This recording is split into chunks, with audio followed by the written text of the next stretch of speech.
videos like this. Yes, you're Conor McGregor. You're Conor McGregor.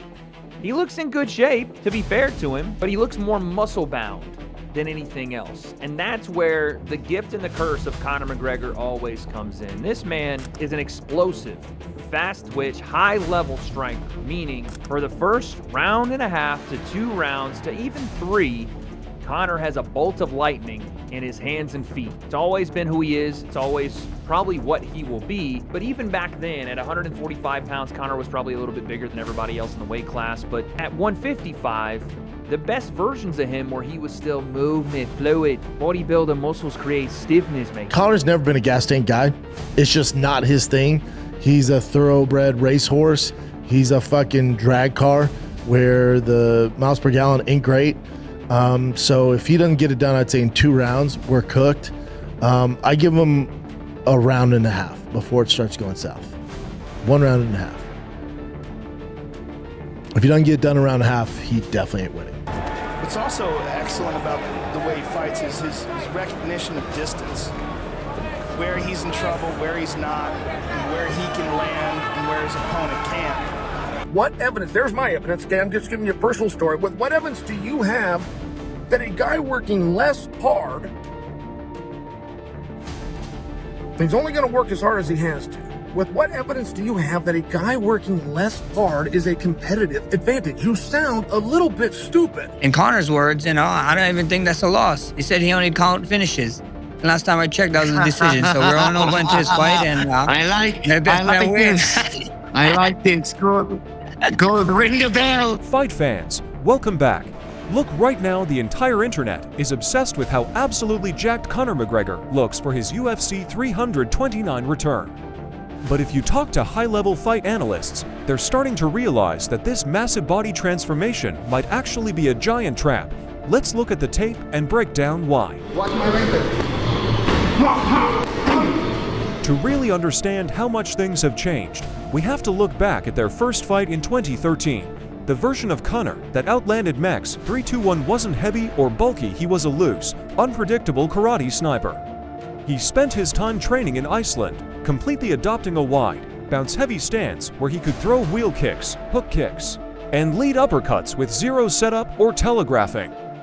He was completely light on his feet, using his lead hand purely as a rangefinder to keep Max guessing. He was so relaxed under the lights that he literally told John Kavanagh between rounds that he felt zero fatigue. That fluid, effortless movement is exactly what made him impossible to hit. And that's one of the things that you're seeing in Conor is this karate-style stance. That's very unpredictable, along with a background in amateur boxing. He's a national amateur boxing. Now look at him today. He looks like an absolute monster. He's huge, his shoulders are incredibly broad, and he looks bigger than his own coaching staff. But as Wade Plem rightly points out, inside the octagon, giant bodybuilder muscles are a gift and a curse. When Conor was at his absolute peak at featherweight and lightweight, his body was built for fluidity and speed. This current 2026 build is intensely top-heavy and muscle-bound. In a pure kickboxing match with 4-ounce gloves, carrying that much dense tissue creates a massive amount of physical stiffness. He's leaning heavily on raw power now, but that stiffness makes it significantly easier for an active striker to read his setups and pull counters. But at 155, the best versions of him where he was still movement, fluid, bodybuilder muscles create stiffness, mate. Juice heads hockey, and you juice heads hockey. That Conor McGregor was the best fluid Conor McGregor. Sure, he's still gassed out from time to time, but he wasn't lifting the weights heavy. And if we know anything from Conor's time off in the last 5 years, he's hit the weights along with the sauce to try to get his body and his leg back into walking and now fighting conditions. And here is where the trap completely locks shut. The cardio penalty. Conor has never been known for having a deep gas tank, as Brendan Schaub famously put it. He's a thoroughbred racehorse or a high-octane drag car where the miles per gallon are terrible. When you take a fighter with natural endurance limits and pack 10 to 15 pounds of dense, uncut muscle onto their frame, your oxygen consumption goes out the window. Wade Plem warns that if Conor cannot find a spectacular knockout inside the first 7 or 8 minutes, the diminishing returns are going to hit him like a tidal wave. Schaub expects things to start sliding downhill by the middle of round 2. Against a guy like Max Holloway, who literally does not know how to stop throwing combinations, carrying that much heavy muscle becomes a cardiovascular death sentence. Conor's never been a gas tank guy. It's just not his thing. He's a thoroughbred racehorse. He's a fucking drag car where the miles per gallon ain't great. So if he doesn't get it done, I'd say in 2 rounds, we're cooked. I give him a round and a half before it starts going south. 1 round and a half. If he doesn't get it done in a round and a half, he definitely ain't winning. There's also a massive visual illusion going on with Conor's size. Because he looks so wide and jacked on social media, casual fans assume he's going to be the significantly bigger man inside the cage. But if you look at the raw metrics, Conor is actually undersized for a modern 170-pounder. He stands at 5 feet 9, while Max Holloway stands at 5 feet 11 and walks around as a completely lean machine. Max is going to have the length, the height, and the ability to stay light on his feet, using his pace to circle out of danger. Conor might have the raw weight on the scale, but height-wise and frame-wise, he is reaching up to hit a target that is constantly moving on the outside. It just worries me. Because he's a bit of an undersized in terms of like his height. He's a bit undersized for 170 anyway, right? He's what, 5'9"? At 170 pounds? Max is 5'11". The final piece of the puzzle is that Max isn't the green, 21-year-old kid Conor out-grappled 13 years ago. Look at what Max just did in his trilogy fight against Dustin Poirier. He put on a total masterclass, pitching a near shutout against one of the most dangerous punchers in lightweight history.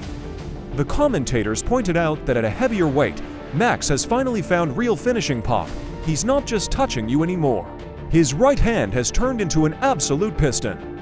But what makes him a total nightmare for a stiff, muscle-bound opponent is that he never throws single shots. He puts massive combination strings together, hitting you from angles you didn't see coming, and his cardio allows him to keep that exact same speed from the first minute to the 25th. Pitch to shutout against one of the most dangerous guys in the division. Max doing a good job of really using these kicks early on. Max is trying to throw that right kick. If you remember, last title fight for the BMF, Dustin. Early knockdown for Holloway, trying to follow up with the right hand. He covers up, gets back to his feet, gets cracked with a left. Big time early moments for the champ. When you look at the macro layout of this entire event, the professional community agrees that the psychological pressure is entirely sitting on McGregor's broad shoulders. Brendan Schaub highlights a critical financial reality. Conor is burning through the final 2 fights of his UFC contract specifically to achieve true free agency and chase historic $500 million boxing exhibitions outside the company. To secure those massive future checks, he doesn't necessarily have to win a dominant decision, but he absolutely cannot afford to look washed, stiff, or gas out embarrassingly after 10 minutes. Max Holloway is entering Las Vegas with a relaxed, house money mindset, while Conor is walking a massive corporate tightrope where a bad performance breaks the entire system. From Wade Plem's warnings about muscle stiffness to the undeniable mathematical reality of the heavy muscle oxygen tax, the expert tape shows that Conor McGregor's massive 170-pound physique might just be the biggest trap of his career. The power advantage is real, the left hand is dangerous, but if that knockout sequence doesn't land early, Max Holloway's active live-fire engine is fully prepared to take over. Do you agree with the experts that Conor's new muscle mass will completely drain his gas tank after 2 rounds, or does his raw welterweight size crush Holloway early? Drop your exact round and method predictions in the comments below. Smash that like button if this tactical breakdown kept your eyes locked. Hit subscribe to stay synchronized with the entire fight game, and I'll see you guys in the next one. This is Fight Insight.